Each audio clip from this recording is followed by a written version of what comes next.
प्यारे बच्चों, बायोटेक्नोलॉजी के कुछ ऐसे इंपॉर्टेंट लॉन्ग क्वेश्चंस मैं तुमको बता रहा हूं। ये 15 क्वेश्चन है केवल मात्र 2 चैप्टरों से।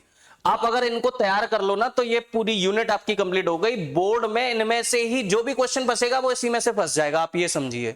क्योंकि ये 2 चैप्टर बहुत इंपॉर्टेंट है। इन दोनों चैप्टरों से करीब 10 से 12 नंबर का पेपर में फंसता है। तो जो क्वेश्चन आएंगे वो 10 से 12 नंबर के आएंगे। आप इन 15 क्वेश्चनों को तैयार कर लो, आपकी ये यूनिट कंप्लीट हो गई। केवल क्वेश्चन फॉर्मेट में मैं क्वेश्चन बता दे रहा हूं, इनके आंसर याद कर लेना, ये आपका चैप्टर हमेशा के लिए कंप्लीट हो जाएगा। देखिए एक क्वेश्चन आ सकता है इस पे, रिस्ट्रिक्शन एंजाइम्स क्या होते हैं and explain their role in recombinant DNA technology. What is restriction enzyme? भाई बता दोगे कि रिस्ट्रिक्शन एंजाइम मॉलिक्यूलर सीजर है, ये बैक्टीरिया से आइसोलेट किए गए थे और इनका इंपॉर्टेंस ये है कि इनका यूज करके हम मॉलिक्यूल्स को यानी जो न्यूक्लिक एसिड होते हैं उनको कट करते हैं और उनसे रिकॉम्बिनेंट डीएनए बनाते हैं। ठीक है, पूरा अच्छे से पढ़ लेंगे इसका। दूसरा देखिए क्वेश्चन, देखिए बेटा, explain the steps involved in polymerase chain reaction, यानी पीसीआर क्या होता है, पीसीआर की पूरी प्रोसेस को एक्सप्लेन करना है। तो पीसीआर पॉलीमरेज चेन रिएक्शन में आप पढ़ते थे कि हम डीएनए का क्या करते हैं, कॉपी करते हैं, एम्प्लीफिकेशन करते हैं। इसके 3 स्टेप, डीनेचुरेशन, एनिलिंग और एक्सटेंशन, ये तीनों अच्छे से पढ़ लेना। भाई ये पीसीआर 100% इसमें संभावना है कि ये क्वेश्चन आ सकता है।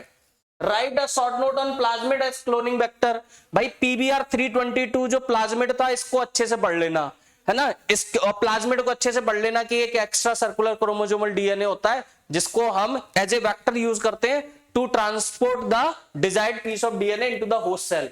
ठीक है, अगला क्वेश्चन देखो, explain the process of gel electrophoresis. भाई पीसीआर और जेल इलेक्ट्रोफोरेसिस दो पढ़ लो, ये समझ लो इनकी तो अब कोई ये कह ही नहीं सकता कि ये बोर्ड में नहीं आएगा। तो जेल इलेक्ट्रोफोरेसिस में आप बताओगे कि कैसे डीएनए को हम पहले रिस्ट्रिक्शन एंजाइम से कट करके लोड कर देते हैं और फिर वो इलेक्ट्रिक फील्ड में हम उसको रन कराते हैं जेल के ऊपर और वो साइज के बेसिस पर डीएनए के फ्रेगमेंट सेपरेट हो जाते हैं। ठीक है, एक क्वेश्चन आ सकता है बेटा, how Agrobacterium tumefaciens able to transform a normal plant cell into a tumour cell. ये कह रहा है कि एग्रोबैक्टीरियम ट्यूमेफेशियन नाम का जो पैथोजन है वो प्लांट सेल को ट्यूमर सेल में कैसे कन्वर्ट कर देता है।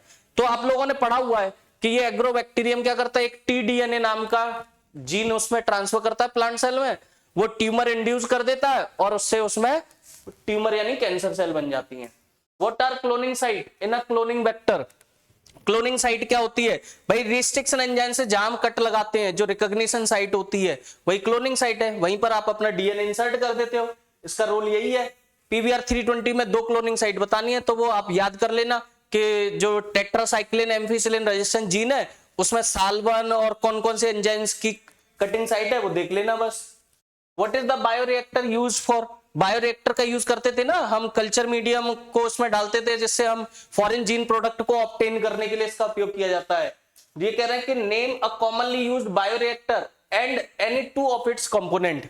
भाई स्टाइर्ड बायोटैंक रिएक्टर था और उसी में आपने स्टाइर्ड बायोटैंक रिएक्टर में किस तरीके से हम ऑब्टेन कर रहे थे, वो सारी कंडीशंस क्या क्या हम दे रहे थे वो याद कर लेना इसमें अच्छे से। ठीक है, इसी में फिर हमारा जो अगला चैप्टर है भाई, अगला चैप्टर है वो कौन सा है, बायोटेक्नोलॉजी एंड इट्स एप्लीकेशन। और इसमें कौन कौन से क्वेश्चन हैं जो इसमें पूछे जा सकते हैं, मतलब ये तो उस चैप्टर का हो गया जो पहला वाला था, बायोटेक्नोलॉजी प्रिंसिपल्स एंड प्रोसेसेस। अब बायोटेक्नोलॉजी एंड इट्स एप्लीकेशन में देखिए एक क्वेश्चन ये बन सकता है कि बायोटेक्नोलॉजी के एग्रीकल्चर में क्या एप्लीकेशन है और मेडिसिन में क्या है। 2 टॉपिक हैं ये अलग अलग, इनसे क्वेश्चन एक बन रहा है, लॉन्ग क्वेश्चन बन सकता है। एग्रीकल्चर में बताओगे कि कैसे हम बायोटेक्नोलॉजी के हेल्प से पेस्ट रेजिस्टेंट प्लांट बना सकते हैं, बीटी जीन का उपयोग करके हम प्लांट को कैसे दूसरी बीमारियों से बचा सकते हैं, डिजीज रेजिस्टेंट बना सकते हैं, ऐसे तमाम कई सारे जो एप्लीकेशंस आपने पढ़े हैं वो याद कर लेना। मेडिसिन में आप बता दोगे इंसुलिन का प्रोडक्शन हम कैसे करते हैं। ठीक है, इंसुलिन के अलावा जीन थेरेपी है आपका, ये आप बताओगे। Right a note on genetically modified organism, GM जो क्रॉप्स हैं उसके बारे में बता दोगे। Explain the process of gene therapy, भाई जीन थेरेपी पे आ ही सकता है, एडीए डेफिशिएंसी हो जाती है 4 साल की लड़की में, आपने पढ़ा था कि कैसे हम जो क्लोनिंग करते हैं सेल्स की, लिम्फोसाइट्स बाहर निकालते हैं और फिर लिम्फोसाइट्स को ब्लड के द्वारा ट्रांसपोर्ट कर देते हैं, या हम कोई कॉम्प्लीमेंट्री सी डीएनए एडीए का डाल देते हैं एम्ब्रियो के स्टेज पर तो परमानेंट क्योर हो जाता है, ये पढ़ लेना।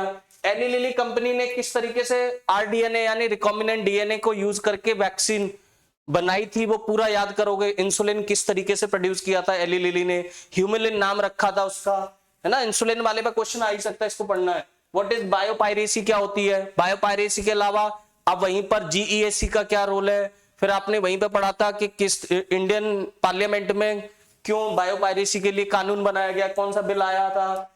जीन थेरेपी पे क्वेश्चन आएगा, ये याद करोगे।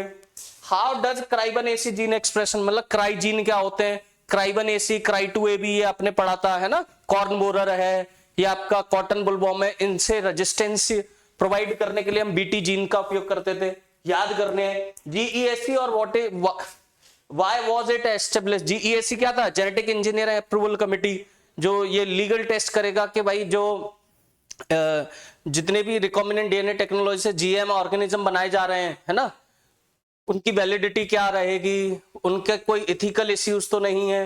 इन सब चीजों को जांच करने के लिए जीएसी का एस्टेब्लिशमेंट हुआ था। तो ये 15 क्वेश्चन मैंने तुम्हें बताए हैं भाई। इन 15 क्वेश्चन में ये 2 चैप्टर पूरे कवर हो जाते हैं, अच्छे से याद कर लो। और ऐसे ही वीडियोस देखने के लिए चैनल को सब्सक्राइब कर लो। मैं सभी चैप्टरों के इंपॉर्टेंट क्वेश्चंस आपको दे दूंगा। धन्यवाद।